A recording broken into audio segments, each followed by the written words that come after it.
കാറ്റത്തെ കിളിക്കൂട് സീരിയലിൻ്റെ latest episode review ആണ് പറയുന്നത്. അങ്ങനെ നിധിയെ കൂട്ടിക്കൊണ്ട് രാജീവൻ സ്വന്തം വീട്ടിലേക്ക് പോകാൻ റെഡിയാവാണ്. ആ സമയത്തിൻ്റെ സുധീഷിൻ്റെ മനസ്സിൽ നല്ല ടെൻഷൻ ഉണ്ടായിരുന്നു. അവിടെ ചെന്ന് കഴിഞ്ഞെങ്കിൽ കാര്യങ്ങളൊക്കെ എങ്ങനെയാവുമെന്നോർത്തിട്ട് പുള്ളിക്ക് നല്ല പേടിയുണ്ട്. ഒരു പക്ഷേ അവിടെ ചെന്ന് കഴിയുമ്പോൾ നിധി ഇങ്ങോട്ടേക്ക് വരാതിരിക്കുമോ? അങ്ങനെ വന്നിട്ടുണ്ടെങ്കിൽ താൻ ശരിക്കും അങ്ങ് പെട്ടുപോകും. എന്താണെങ്കിലും കൂടെ താനും കൂടെ ചെല്ലാമെന്ന് പറയുന്നത് തന്നെയാണ് നല്ലത്. അവളെ ഒറ്റയ്ക്ക് അവിടെ പിടിച്ചു നിർത്താൻ സമ്മതിക്കില്ല എന്ന് തന്നെയായിരുന്നു അവൻ്റെ ചിന്ത. അങ്ങനെ അവർ വീട് വിട്ടിറങ്ങുന്ന നേരത്ത് നികേഷിന് ഭയങ്കര സങ്കടമായിരുന്നു. സങ്കടപ്പെട്ട് നിൽക്കുന്ന നികേഷിനെ കണ്ടപ്പോൾ നിധി പതുക്കെ അവനെ ആശ്വസിപ്പിച്ചു.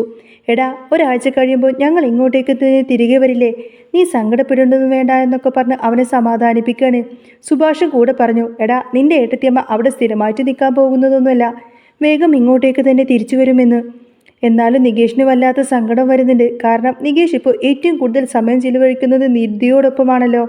അവർ അത്രക്കും നല്ല കൂട്ടാണ്. ഇനിയിപ്പോൾ ഏട്ടത്തി പോയിട്ടുണ്ടെങ്കിൽ താൻ ഈ വീട്ടിൽ ഒറ്റയ്ക്ക് ആയി പോകുമല്ലോ എന്നൊരു ചിന്ത അവൻ്റെ ഉള്ളിലുണ്ട്.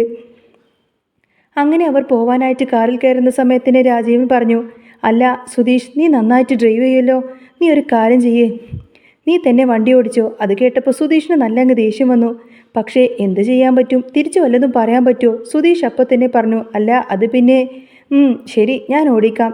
രാജീവ് ഉടനെ തന്നെ പറഞ്ഞു, എന്നാൽ പിന്നെ സുധീഷ് ഡ്രൈവ് ചെയ്തോ, ഞാൻ ബാക്കിലിരുന്നോളാമെന്ന് പറയും. അങ്ങനെ രാജീവൻ പോയി പുറകിലെ സീറ്റിലേക്കിരുന്നു. കൂടെ നിധിയും കയറിയിരുന്നു. ആ കാഴ്ച കണ്ടപ്പോൾ സുധീഷിനത് ഒട്ടും തന്നെ സഹിച്ചില്ല. താൻ അവിടെ വെറും ഒരു ഡ്രൈവറായിരിക്കേണ്ടി വന്നു. ഈ മനുഷ്യൻ ഇവിടെ നിന്നും വണ്ടി ഓടിച്ചിരുന്നെങ്കിൽ തനിക്ക് നിധിയോടൊപ്പം ഇരിക്കാമായിരുന്നു. തൻ്റെ നല്ലൊരു അവസരമാണ് ഇയാൾ കാരണം നഷ്ടപ്പെട്ടത് എന്നൊക്കെ സുധീഷിൻ്റെ ഉള്ളിലിങ്ങനെ വിചാരിക്കുകയാണ്. ഇയാൾ മനഃപൂർവ്വം തനിക്കിട്ട് പണി തരുന്നതാണെന്ന് അവന് മനസ്സിലായി. പക്ഷേ അതങ്ങനെ പുറത്തു പറയാനൊന്നും പറ്റില്ലല്ലോ. അങ്ങനെ ഒടുവിൽ അവരവിടെ നിന്ന് പോവാണ്. ആ സമയത്ത് തന്നെ ഹരീഷ് വർക്ക്ഷോപ്പിലേക്ക് വന്നു. അവിടെ ചെന്ന് കുറച്ച് കഴിഞ്ഞപ്പോഴാണ് നീതുവിൻ്റെ വരവ്. നീതു വന്ന് ചോദിക്കുന്നുണ്ട്, എന്തായി, എൻ്റെ സ്കൂട്ടി പണിത് കഴിഞ്ഞോ? ഹരീഷ് പറയുന്നുണ്ട്, ആ പണി കഴിഞ്ഞു. ഓ, എന്തെങ്കിലും തരുമല്ലോ അല്ലേ? എത്ര ദിവസമായി ഞാൻ ഈ നടത്താൻ തുടങ്ങിയിട്ട്? ഉടനെ ഹരീഷ് പറഞ്ഞു, അതെ, ഈ സ്കൂട്ടി പണിയുക എന്ന് പറഞ്ഞാൽ അത്ര എളുപ്പമുള്ള കാര്യമൊന്നുമല്ല. വണ്ടിക്ക് നല്ല പണിയുണ്ടെങ്കിൽ കുറച്ച് താമസം പിടിക്കും. അതാ ഇത്ര ലേറ്റായത്, അല്ലാതെ കുഴപ്പമുള്ളതൊന്നും ഉണ്ടല്ല. അത് കേട്ടപ്പോൾ നീതു പറഞ്ഞത്, പിന്നെ വേറെ വർക്ക്ഷോപ്പിലൊന്നും ഇല്ലാത്തത് കൊണ്ടൊന്നുമല്ല ഞാൻ ഇവിടെ തന്നെ കൊണ്ടുവന്നത്. എങ്കിൽ പിന്നെ അവിടെ കൊണ്ടുപോയി കൊടുക്കാമായിരുന്നല്ലോ. എൻ്റെ അടുത്ത് എന്തിനാ തന്നത് എന്ന് ഹരീഷ് ചോദിച്ചു. അത് പിന്നെ മുമ്പൊക്കെ ഇവിടെ തരുമായിരുന്നല്ലോ, അപ്പോൾ പിന്നെ അതുകൊണ്ട് തന്നതായെന്നൊക്കെ നീതു പതുക്കെ പറഞ്ഞിങ്ങനെ തടി തപ്പാൻ നോക്കുകയാണ്. ആ സമയത്തിന് ഹരീഷ് അവിടെ നിന്ന് സൂക്ഷിച്ചു നോക്കി. നീതു ചോദിക്കുന്നുണ്ട്, അല്ല നന്നായിട്ട് പണിതിട്ടൊക്കെ ഉണ്ടോ എന്ന്. പിന്നെ നല്ല ഉഷാറായിട്ട് തന്നെ പണിതിട്ടുണ്ട്, സംശയം ഉണ്ടെങ്കിൽ നോക്കിക്കോ എന്ന് ഹരീഷ് പറഞ്ഞു. അല്ല, എത്ര രൂപയായി? പൈസയൊന്നും വേണ്ട, ഇതൊക്കെ ഫ്രീ സർവീസായിട്ട് കൂട്ടിയാൽ മതിയെന്ന് ഹരീഷ് പറഞ്ഞപ്പോൾ നീതു ചോദിക്കുന്നുണ്ട്, ഇനി എന്നെ ഇങ്ങോട്ടേക്കൊക്കെ നടത്തിക്കുമോ എന്ന്? ഫ്രീ ആയിട്ട് വണ്ടി പണി തന്നിട്ട് വീട്ടിലിരുന്നതിന് മുൻപേ തന്നെ വണ്ടി വഴിയിൽ കേടാവോ? ഹരീഷ് പറയുന്നുണ്ട്, ഏയ് അങ്ങനെയൊന്നും ഉണ്ടാവില്ല, നീ ധൈര്യമായിട്ട് പോയിക്കോ. ഒടുവിൽ നീതു പറയുന്നുണ്ട്, ഒരു കാര്യം ചെയ്യേ, വണ്ടി ഓടിച്ചിട്ടൊന്ന് കാണിക്ക്, എനിക്കറിയണമല്ലോ സ്റ്റാർട്ടിംഗ് ആണോ അല്ലയോ എന്ന്. ശരി ആവാലോ. വണ്ടി ഓടിക്കാൻ തുടങ്ങിയപ്പോഴേക്കും നീതു പറയുന്നത്, തനിച്ചങ്ങ് പോവണ്ട, ഞാനും കൂടെ വരാം. എനിക്കറിയണല്ലോ വണ്ടിക്ക് വല്ല ബുദ്ധിമുട്ടുണ്ടോ എന്ന്, വഴിയിൽ ഓഫായി പോവോ എന്നൊക്കെ അറിയണല്ലോ, എൻ്റെ കൂടെ വരാനാ. അതെ, ഇത്തിരി അങ്ങോട്ടേക്ക് നീങ്ങിയിരിക്കാൻ നോക്ക്. അങ്ങനെ ഹരീഷിൻ്റെ പിന്നിൽ നീതുവും കയറി. വണ്ടി നീങ്ങി തുടങ്ങിയപ്പോൾ നീതു ഹരീഷിൻ്റെ തോളിലേക്ക് അങ്ങ് കൈവച്ചു. ആ കാഴ്ച കണ്ട് ചന്തു ആകങ്ങനെ അന്തം വിട്ടു പോവാണ്. കൊള്ളാലോ പരിപാടി. ഹരീഷിൻ്റെ ഉള്ളിൽ ഭയങ്കര സന്തോഷമായിരുന്നു. കാരണം ആദ്യമായിട്ടാണ് നീതു ഇങ്ങനെ തൻ്റെ പിന്നിലെടുത്തിട്ടൊക്കെ കൊണ്ടുപോകുന്നത്. ഹരീഷ് സന്തോഷത്തോടു കൂടി തന്നെ വണ്ടിയെടുത്തു. നീതുവും ഹാപ്പി ആയിരുന്നു. ഒരു റൗണ്ട് കറങ്ങി തിരിച്ചു വന്നപ്പോൾ നീതു പറഞ്ഞത്, ഇപ്പോൾ കുഴപ്പമൊന്നുമില്ല, വണ്ടിയൊക്കെ ഓക്കെ ആണെന്ന് തോന്നുന്നു. വണ്ടി സ്റ്റാർട്ട് ചെയ്തപ്പോൾ പോവാൻ തുടങ്ങുമ്പോഴേക്കും ഹരീഷ് പതുക്കെ പറഞ്ഞു, അതെ, ഇടയ്ക്കിടയ്ക്ക് ഇങ്ങോട്ടൊക്കെ ഒന്ന് വരാൻ കേട്ടോ. എന്തിന്? വണ്ടി പണിത് കിട്ടിയല്ലോ, ഇനിയിപ്പോൾ എന്തിനാ വരുന്നേ? അതിന് നിങ്ങൾ എൻ്റെ ലവറോ മറ്റോ ആണോ? നിങ്ങൾക്ക് എന്നോട് ഇഷ്ടമൊന്നുമില്ലല്ലോ എന്ന് നീതു ഹരീഷിനോട് ചോദിച്ചപ്പോൾ, ഇനിയിപ്പോൾ ഇഷ്ടം ഉണ്ടായിക്കൂടാ എന്നൊന്നുമില്ലല്ലോ, എപ്പോഴും മനസ്സ് ഒരുപോലെ ആയിരിക്കുമോ? നീതു പറയുന്നത്, എനിക്കറിയാം നിങ്ങളുടെ സ്നേഹം എങ്ങനെയുള്ളതാണെന്നൊക്കെ. അവസാനം നിങ്ങൾ പറയും നിങ്ങളുടെ ചേട്ടനെ കല്യാണം കഴിച്ചോളാൻ. അത് കേട്ടപ്പോൾ ഹരീഷിന് ഭയങ്കര സങ്കടമായി. ഒരു തവണ പറ്റിപ്പോയ അബദ്ധം ഓർത്തുകൊണ്ട് എപ്പോഴും ഇത് തന്നെ പറയണമെന്നുണ്ടല്ലോ. ഞാൻ സോറിയും പറഞ്ഞതല്ലേ എന്ന് അവൻ പറഞ്ഞു. ഹരീഷിന് തന്നോട് നല്ല സ്നേഹമുണ്ടെന്നും പ്രണയമുണ്ടെന്നൊക്കെ നീതുവിന് മനസ്സിലായി. അവൾ വണ്ടി സ്റ്റാർട്ട് ചെയ്തു പോയപ്പോൾ ഇടയ്ക്കൊന്ന് തിരിഞ്ഞു നോക്കുന്നുണ്ട്. ഹരീഷ് അവിടെ സന്തോഷത്തോട് നോക്കി നിൽക്കുന്നതും അവൾ കണ്ടു. ഇതേ സമയത്തിന് സുധീഷും നിധിയും രാജീവനുമെല്ലാം തന്നെ നിധിയുടെ വീട്ടിലേക്ക് എത്തിയിരിക്കുകയാണ്. കാർ ഗേറ്റ് കടന്ന് അകത്തേക്ക് വരുന്നത് കണ്ടപ്പോൾ ഹേമ അവിടെ നിൽക്കുന്നുണ്ടായിരുന്നു. നിധി ഇറങ്ങി വന്നപ്പോൾ അവൾക്ക് ഭയങ്കര സന്തോഷമായി. പക്ഷേ കൂടെ സുധീഷിനെ കണ്ടപ്പോൾ മുഖമൊക്കെ അങ്ങ് മങ്ങി. എല്ലാവരും ഇറങ്ങി വന്നപ്പോഴേക്കും സാന്ദ്ര ഓടി വന്നു. ദേ അമ്മേ, അവരെത്തിയല്ലോ എന്ന് പറയും. ആ സമയത്തിന് രാജീവൻ ഇറങ്ങി വന്നിട്ട് എന്താ ഇങ്ങനെ നോക്കി നിൽക്കുന്നത്? ആദ്യമായിട്ടല്ലേ ഇവർ നമ്മുടെ വീട്ടിലേക്ക് വരുന്നത്. അപ്പോൾ ആരതിയൊക്കെ ഒഴിഞ്ഞിട്ട് വേണ്ടിയിട്ട് ഇവരെ സ്വീകരിക്കാൻ പോയി ആരതി എടുത്തിട്ട് വരാൻ നോക്കി എന്ന് പറഞ്ഞു. സാന്ദ്ര അകത്തേക്ക് പോയിട്ട് ആരതി താലവുമായി വന്നു ഹേമയുടെ കയ്യിൽ കൊടുത്തു. ഹേമ നോക്കുമ്പോൾ സുധീഷ് അവിടെ ആകപ്പാടെ വല്ലാതായി നിൽക്കുകയാണ്. ഇവരുടെ പ്ലാൻ എന്താണെന്നൊന്നും അവന് മനസ്സിലാവുന്നില്ല. എന്തൊക്കെയോ പദ്ധതികൾ മനസ്സിൽ വെച്ചിട്ടാണ് ഇങ്ങോട്ടേക്ക് കൂട്ടിക്കൊണ്ടുവന്നത് എന്ന് അവൻ ഉറപ്പാണ്. അപ്പോഴേക്കും അരുണും അങ്ങോട്ടേക്ക് ഇറങ്ങി വന്നു. അവൻ സുധീഷിനെ വല്ലാതെ രൂക്ഷമായി തന്നെ നോക്കുന്നുണ്ട്. നിനക്കിട്ട് ഞാൻ തരുന്നുണ്ട് എന്ന മട്ടിലായിരുന്നു ആ ഒരു നോട്ടം. പിന്നീട് ആരതി ഒഴിയാൻ തുടങ്ങുമ്പോൾ രാജീവൻ പറയുന്നുണ്ട്, ഇതെന്താ ഹേമ ഇങ്ങനെ? സുധീഷിനും കൂട്ടി അടുത്ത് ചേർത്ത് നിർത്ത്. രണ്ടുപേർക്കും കൂടി ഒരുമിച്ച് ആരതി ഒഴിയാൻ നോക്കിയെന്ന് പറയും. അങ്ങനെ സുധീഷും കൂടി അടുത്ത് നിന്ന് ആരതിയൊക്കെ ഒഴിഞ്ഞു കഴിഞ്ഞ് അകത്തേക്ക് കയറാൻ നേരത്ത് സുധീഷ് പറയുന്നുണ്ട്, ബാഗ് എടുത്തില്ല, ബാഗ് എടുക്കണം. അവൻ പോയി ബാഗൊക്കെ എടുത്തുകൊണ്ട് അകത്തേക്ക് വന്നു. അപ്പോൾ അരുൺ പറയുന്നുണ്ട്, മോളെ നീ പോയിട്ട് വേഷമൊക്കെ ഒന്ന് മാറിയിട്ട് ഫ്രഷ് ആയിട്ട് വാ, അത് കഴിഞ്ഞ് നമുക്ക് ഭക്ഷണം കഴിക്കാം. നിധി അകത്തേക്ക് പോയി. സുധീഷിനാണെങ്കിൽ എന്ത് ചെയ്യണമെന്ന് പോലും അറിയില്ല. ഇത്രയും വലിയൊരു വീട്ടിൽ നിൽക്കുമ്പോൾ അവന് വല്ലാത്തൊരു വീർപ്പുമുട്ടലായിരുന്നു. കുറച്ച് കഴിഞ്ഞപ്പോൾ എല്ലാവരും ഭക്ഷണം കഴിക്കാനിരുന്നു. സുധീഷ് ഡൈനിങ് ടേബിൾ അവർക്കൊപ്പം ഇരിക്കാൻ നല്ല ബുദ്ധിമുട്ട് തോന്നുന്നുണ്ട്. നിധിക്ക് ഇഷ്ടപ്പെട്ട വിഭവങ്ങളെല്ലാം തന്നെ അവിടെ ഒരുക്കിയിരുന്നു. സുധീഷ് നിധിയുടെ അടുത്തിരുന്ന് കഴിക്കുന്നത് കണ്ടപ്പോൾ അരുണിന് നല്ല ദേഷ്യം വരുന്നത്. നിലത്തിരുന്ന് കഴിക്കാൻ പോലും യോഗ്യതയില്ലാത്തവൻ ഞങ്ങളുടെ ഡൈനിങ് ടേബിൾ വന്നിരുന്നു എന്നതായിരുന്നു അവൻ്റെ ചിന്ത. വെറും ഒരു ഡ്രൈവറായി ഈ വീട്ടിലേക്ക് വന്നതാണ്. ഇപ്പോൾ അവൻ്റെ ഒരു നില കണ്ടില്ലേ? അരുൺ മനസ്സിലിങ്ങനെ വിചാരിച്ചു. ആഹാരം കഴിക്കുമ്പോൾ ഹേമ നിധിക്ക് എല്ലാം വിളമ്പിക്കൊടുക്കുന്നുണ്ട്.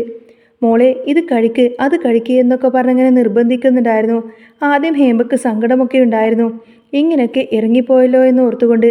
പക്ഷേ മോളല്ലേ, എത്രയൊക്കെ ആയാലും തള്ളി പറയാനൊന്നും പറ്റില്ലല്ലോ. അവർ നിധി അങ്ങ് കെട്ടിപ്പിടിച്ച് കരയൊക്കെ ചെയ്തു. രാജീവൻ ഇടയ്ക്ക് ചോദിക്കുന്നുണ്ട്, മരുമകൻ എന്താ കഴിക്കാത്തത്? നല്ല പോലെ കഴിക്ക്, പക്ഷേ സുധീഷിന് പേരിന് മാത്രം എന്തോ കഴിച്ചു. രാജീവൻ വീണ്ടും പറഞ്ഞു, ഇന്ന് നിധിയുടെ സ്പെഷ്യൽ ഡേ ആണ്. അവൾ കുറേ ദിവസം കഴിഞ്ഞല്ലേ ഈ വീട്ടിലേക്ക് തിരികെ വരുന്നത്, ഇവിടെ നിന്ന് ഭക്ഷണം കഴിക്കുന്നത്. അതുകൊണ്ട് അവളുടെ ഇഷ്ടങ്ങളൊക്കെ ഉണ്ടാക്കിയിട്ടുണ്ട്. നിധി മതി മതി എന്ന് പറഞ്ഞിട്ടും അവർ നിർബന്ധിച്ചുകൊണ്ട് അവളെ കൊണ്ട് ഭക്ഷണം കഴിപ്പിച്ചു. ആഹാരം കഴിഞ്ഞ് സുധീഷ് പതുക്കെ ആ ഒരു ഗാർഡൻ്റെ അങ്ങോട്ടേക്ക് ഇറങ്ങാൻ നോക്കിയപ്പോൾ രാജീവനും അരുണും കൂടെ അങ്ങോട്ടേക്ക് വന്നു. രാജീവൻ ചോദിച്ചു, അല്ല മരുമകനെ, നീ ഇതെങ്ങോട്ടേക്കാ പോകുന്നത്? ഇവിടെ വന്ന് നിൽക്കാൻ നോക്ക്. അല്ല, അത് പിന്നെ ഞാൻ പുറത്തിരുന്നോളാം. ഏയ് അതൊന്നും വേണ്ട, നീ ഇങ്ങോട്ടേക്ക് വാ. ഒടുവിൽ സെറ്റിൽ ഇരിക്കാൻ തുടങ്ങുമ്പോൾ രാജീവൻ പറഞ്ഞു, എവിടെ? ഇവിടെയല്ല, നിലത്തിരിക്കാൻ നോക്ക്. അരുൺ അപ്പോൾ ചോദിക്കുന്നുണ്ട്, എടാ നീ എന്താണ് വിചാരിച്ചത്? ഞങ്ങളോടൊപ്പം ഈ സെറ്റിലിരിക്കാമെന്നോ? നീ ആ ഡൈനിങ് ടേബിൾ വന്നിരുന്നത് ആഹാരം കഴിച്ചതുപോലെ ഞങ്ങൾക്ക് ഒട്ടും ഇഷ്ടപ്പെട്ടില്ല. പക്ഷേ നിധി എന്ത് വിചാരിക്കുമെന്ന് കരുതിയിട്ട് മാത്രമാണ് നിന്നെ അവിടെ കയറ്റിയിരുത്തിയത്. ഇനി ഒരിക്കലും അതൊന്നും ഉണ്ടാവില്ല. നിനക്കിട്ടുള്ള പണിയൊക്കെ ഞങ്ങൾ വെച്ചിട്ടുണ്ട്. അത് കേട്ടപ്പോൾ സുധീഷിന് ഉറപ്പായിരുന്നു ഇവന്മാർ തന്നെ അപമാനിക്കാൻ വേണ്ടിയിട്ട് പ്ലാൻ ചെയ്ത് വിളിച്ചു വരുത്തിയതാണ് എന്ന്. രാജീവൻ പറയുന്നുണ്ട്, നിന്നെ ഞാൻ ചലഞ്ച് ചെയ്തത് ഓർക്കുന്നുണ്ടല്ലോ നീ? അത് നിന്റെ മനസ്സിൽ വേണം. നിന്നെ ഞാൻ വെറുതെ വിടുമെന്ന് നീ കരുതിയോ? ഒരിക്കലുമില്ല. ഞാൻ ആരാണെന്ന് നീ ശരിക്കും അറിയാൻ പോകുന്നതേ ഉള്ളൂ. ഈ രാജീവൻ എന്താണെന്ന് നീ ശരിക്കും അങ്ങ് മനസ്സിലാക്കും. ഇതെല്ലാം കേട്ടപ്പോൾ സുധീഷിന് നല്ല സങ്കടമായി. വരാതിരിക്കാനും പറ്റില്ലല്ലോ, വന്നാൽ ഇതാണ് അവസ്ഥ. നിധി എങ്ങാനും നഷ്ടപ്പെടുമോ എന്ന് പേടിച്ചുകൊണ്ട് മാത്രമാണ് അവൻ അവരുടെ കൂടെ വന്നത്. സുധീഷ് ഒടുവിൽ നിരത്തി തന്നെയായിരുന്നു, വേറെ വഴിയില്ലല്ലോ. അവൻ അവരോട് അങ്ങനെ സംസാരിച്ചു കൊണ്ടിരിക്കുമ്പോഴാണ് നിധി അങ്ങോട്ടേക്ക് വരുന്നത്. ഇതെന്താ സുധീഷ് ഇവിടെ നിലത്തിയിരിക്കുന്നത്? അവൾ ചോദിച്ചു. പെട്ടെന്ന് രാജീവൻ പറയുന്നുണ്ട്, ഇവൻ്റെ ഒരു തമാശ. ഇവൻ കോളേജിൽ കുറേ കാര്യങ്ങളൊക്കെ ഇങ്ങനെ അഭിനയിച്ച് കാണിക്കുമായിരുന്നു. അവിടുത്തെ കോളേജിലൊക്കെ പറയുന്നതിൻ്റെ ഭാഗമായിട്ട് ഒന്ന് ആക്ട് ചെയ്തതാണ്. അന്നേരം നിധി ചോദിക്കുന്നുണ്ട്, അങ്ങനെയാണല്ലേ? നിധി വിശ്വസിപ്പിക്കാൻ വേണ്ടിയിട്ട് അവർ ആവുന്നതും ശ്രമിച്ചു. നിധിയുടെ മുന്നിൽ അവർ നല്ല അച്ഛനും സഹോദരനുമായി അഭിനയിക്കുകയാണെന്ന് സുധീഷിന് മനസ്സിലായി. കള്ളത്തരം പിടിക്കപ്പെട്ടാൽ നിധി അപ്പോൾ തന്നെ വീട് വിട്ടിറങ്ങുമെന്ന് അവന് നന്നായിട്ട് അറിയാം. രാജീവൻ പറയുന്നുണ്ട്, മോളെ നീ ഇവിടെ വന്നിരിക്ക്. പിന്നെ സുധീഷിനോട് സ്നേഹം അഭിനയിച്ചുകൊണ്ട് പറയുന്നുണ്ട്, മോനെ വാ, നീയും ഇവിടെ വന്നിരിക്കുമെന്ന് പറയും. കുറച്ചു നേരം കഴിഞ്ഞ് സാന്ദ്ര വന്നിട്ട് നിധിയെ വിളിച്ചു. സ്വന്തം മുറിയിലേക്ക് ചെന്നപ്പോൾ നിധിക്ക് ഭയങ്കര സന്തോഷമായി. കുറേ കാലത്തിന് ശേഷമാണ് അവൾ അവിടെ വന്ന് നിൽക്കുന്നത്.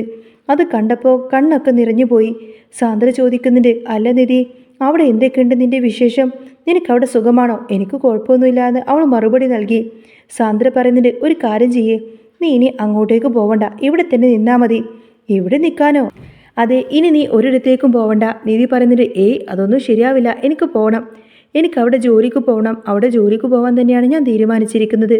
സാന്ദ്ര വീണ്ടും പറയുന്നുണ്ട്, നീ എന്താ ഇങ്ങനെയൊക്കെ പറയുന്നത്? നിന്റെ കാര്യങ്ങളൊക്കെ എനിക്കറിയാവുന്നതല്ലേ? അന്നേരവും നിധി ഉറപ്പിച്ചു പറഞ്ഞു, ഇവിടെ നിന്നാൽ ഒരിക്കലും ശരിയാവില്ല. എനിക്ക് അവിടെ പോയിട്ട് ജോലിക്ക് പോകുന്നതാണ് ഇഷ്ടം. ഞാൻ അവിടെ ഇപ്പോൾ സെറ്റായി കഴിഞ്ഞു ചേച്ചി. എനിക്ക് ഈ വലിയ വീടിനേക്കാൾ ഇഷ്ടം ആ ഒരു ചെറിയ വീടാണ്. നിധിയുടെ ആ ഉറച്ച വാക്കുകൾ കേട്ടപ്പോൾ സാന്ദ്രയുടെ മുഖമൊന്ന് മങ്ങി. ഈ വലിയ തറവാടിനേക്കാൾ ആ കൊച്ചു വീടിനെ സ്നേഹിക്കുന്ന നിധിയെ എങ്ങനെ തളച്ചിടുമെന്ന് ആദ്യം അവളുടെ കണ്ണിൽ നിഴലിച്ചു. എന്നാൽ പുറത്ത് ഹാളിൽ ഒരു കോണിൽ രാജീവനും അരുണും തങ്ങളുടെ അടുത്ത കരുനീക്കങ്ങൾ മെനയുന്നുണ്ടായിരുന്നു. സുധീഷിനെ മാനസികമായി തകർത്ത് അവനെ കൊണ്ട് നിധിയെ ഉപേക്ഷിക്കുക എന്നതായിരുന്നു അവരുടെ ലക്ഷ്യം. രാത്രി ഭക്ഷണത്തിന് ശേഷം എല്ലാവരും ഉറങ്ങാൻ കിടന്നപ്പോൾ സുധീഷിന് മാത്രം ഉറക്കം വന്നില്ല. താൻ സ്നേഹിക്കുന്ന പെണ്ണിന്റെ വീട്ടിൽ ഒരു അന്യനെ പോലെ, അതിലുപരി ഒരു ശത്രുവിനെ പോലെ കഴിയേണ്ടി വരുന്നവന്റെ വേദന അവൻ കടിച്ചു പിടിച്ചു. പെട്ടെന്ന് തന്നെ മുറിയുടെ വാതിൽക്കൽ ഒരു നിഴൽ കണ്ടു. സുധീഷ് ഞെട്ടി എഴുന്നേറ്റു. അത് അരുണായിരുന്നു. ഡാ, കാണുന്നതൊന്നും നിനക്കുള്ളതല്ല. നിധിക്കൊരു നല്ല ജീവിതം വേണമെങ്കിൽ നീ അവളെ കൊണ്ട് നാളെ തന്നെ നേരം വെളുക്കും മുൻപ് ഇവിടെ നിന്ന് കടന്നു കളയണം. അല്ലെങ്കിൽ പിന്നെ നിന്റെ ഈ സ്നേഹം തന്നെ നിനക്ക് വിനയാകുമെന്ന് അവൻ ഭീഷണിപ്പെടുത്തി. അരുൺ അവിടെ അങ്ങ് മറഞ്ഞു. സുധീഷ് അത് കേട്ടപ്പോൾ ആകെ തളർന്നുപോയി. തൻ്റെ സാന്നിധ്യം നിധിയുടെ കുടുംബാംഗങ്ങളെ തകർക്കുമോ എന്ന പേടി അവനെ പിടികൂടി. പിറ്റേന്ന് പുലർച്ചെ ആരും ഉണരുന്നതിന് മുൻപേ തന്നെ സുധീഷ് തൻ്റെ ബാഗും എടുത്ത് പതുക്കെ അവിടെ നിന്നും ഇറങ്ങി. ഗേറ്റിനടുത്തേക്ക് എത്തിയപ്പോൾ പുറകിൽ നിന്നും പരിചിതമായൊരു ശബ്ദം കേട്ടു. അവനെ തടഞ്ഞു. അത് നിധിയായിരുന്നു. അവൾ ഉറങ്ങിയിരുന്നില്ല. എന്താ സുധീഷേ, എന്നെ ഉപേക്ഷിച്ച് ഇവിടെ നിന്ന് പോവാനാണോ നിന്റെ തീരുമാനം? ഈ വലിയ മതിലുകൾക്കുള്ളിൽ എന്നെ തനിച്ചാക്കി പോയി കഴിഞ്ഞാൽ എനിക്കൊരിക്കലും മടങ്ങാൻ ഒരിടമില്ല. അവൾ അവൻ്റെ കൈകൾ മുറുകെ പിടിച്ചുകൊണ്ട് പറഞ്ഞു. സുധീഷിൻ്റെ കണ്ണുകൾ നിറഞ്ഞു വന്നു. അങ്ങനെ അവർ രണ്ടുപേരും ആ വീടിൻ്റെ ഉമ്മറത്തേക്ക് തിരിഞ്ഞു നോക്കി. അവിടെ രാജീവൻ ഗൗരവത്തോടെ നിൽക്കുന്നുണ്ടായിരുന്നു. എന്നാൽ ഇത്തവണ നിധി ഭയന്നില്ല. അവൾ സുധീഷിൻ്റെ കൈ പിടിച്ച് തൻ്റെ അച്ഛൻ്റെ അടുത്തേക്ക് നടന്നു. അച്ഛാ, ഞങ്ങൾക്ക് സ്നേഹിക്കാൻ ഒരു വലിയ കൊട്ടാരം വേണ്ട. സമാധാനമുള്ള ഒരു കൊച്ചു കൂര മതി. നിങ്ങളെ വേദനിപ്പിക്കാനൊന്നും ഞങ്ങൾക്കാവില്ല. പക്ഷേ സുധീഷിനെ വേദനിപ്പിക്കുന്നത് എനിക്കത് സഹിക്കാനാവില്ല എന്ന് നിധി തറപ്പിച്ചു പറഞ്ഞു. രാജീവൻ്റെ ആ ഒരു പഴയ വാശി പതുക്കെ അങ്ങ് അലിഞ്ഞില്ലാതായി. തൻ്റെ മകൾ ആ ഒരു കൊച്ചു ജീവിതത്തിൽ എത്രമാത്രം സന്തോഷവതിയാണെന്ന് അയാൾ ആ ഒരു നിമിഷം തിരിച്ചറിഞ്ഞു കഴിഞ്ഞു. അരുണിൻ്റെ ദേഷ്യത്തെ അവഗണിച്ചുകൊണ്ട് തന്നെ രാജീവൻ പതുക്കെ കൈയുയർത്തി അവളെ അനുഗ്രഹിച്ചു. പൊയ്ക്കോ മോളെ, പക്ഷേ ഇടയ്ക്കൊക്കെ നീ ഈ അച്ഛനെ കാണാൻ വരണമെന്ന് അയാൾ ഇടറിയ ശബ്ദത്തിൽ പറഞ്ഞപ്പോൾ തങ്ങളുടെ പ്രണയം ആ വലിയ മതിലുകളെ തകർത്ത് ജയിച്ചതായി തന്നെ സുധീഷിന് തോന്നി. അവർ അങ്ങനെ ആ ഒരു വലിയ ഗേറ്റ് കടന്ന് തങ്ങളുടെ കൊച്ചു സ്വപ്നത്തിലേക്ക് സന്തോഷത്തോടു കൂടി തന്നെ നടന്നു നീങ്ങുന്നതും കാണിച്ചുകൊണ്ടാണ് കേട്ടോ എപ്പിസോഡ് പൂർണ്ണമാവുന്നത്. അപ്പോൾ നിങ്ങൾക്ക് ഈ ഒരു ചാനൽ ഇഷ്ടമാവുകയാണെങ്കിൽ സബ്സ്ക്രൈബ് ചെയ്യാനും സപ്പോർട്ട് ചെയ്യാനും മറക്കല്ലേ. നെക്സ്റ്റ് വീഡിയോ ആയിട്ട് ഉടനെ വരാം. ബൈ.